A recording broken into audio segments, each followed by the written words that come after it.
ప్రపంచవ్యాప్తంగా డ్రగ్స్ అనేది చాలా ఒక పెద్ద మెనెన్స్ కావడం జరిగింది. తెలంగాణ స్టేట్లో కూడా ఇది ఒక పెద్ద సమస్య కావడం జరిగింది.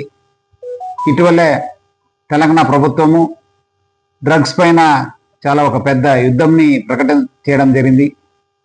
దానికోసము పోలీస్ యంత్రాంగము, ప్రభుత్వము, అన్ని స్టేక్ హోల్డర్స్ కూడా డ్రగ్స్ నిర్మూలన చేయడానికి చాలా చర్య తీసుకోవడం జరిగింది. చాలా గర్వకారణము, చాలా సంతోషకరము. అదేవిధంగా సమాజంలో ఉన్న ఎన్జిఓస్ కావచ్చు, మన స్టూడెంట్స్ కావచ్చు, మన అందరూ కూడా ప్రజలందరూ కూడా ముందు వచ్చి ఈ ఒక డ్రగ్స్ అనేది అందరూ కూడా తరిమి కొట్టాల్సిన బాధ్యత అందరిపైన ఉంది. దీని దిశలో తెలంగాణ విద్యా సమితి వాళ్ళు డిసెంబర్ 21 2 కిలోమీటర్ రన్ను నెక్లెస్ రోడ్లో ఏర్పాటు చేసి తర్వాత ఒక పెద్ద మానవారం చేసి డ్రగ్స్ పైన ఒక పెద్ద యుద్ధంని ప్రకటన చేయడం జరుగుతుంది. సో ప్రజలందరూ కూడా, ముఖ్యంగా విద్యార్థులు అందరూ కూడా వచ్చి ఈ కార్యక్రమంలో పాల్గొని సక్సెస్ చేయాలని చెప్పి కోరుతున్నాను.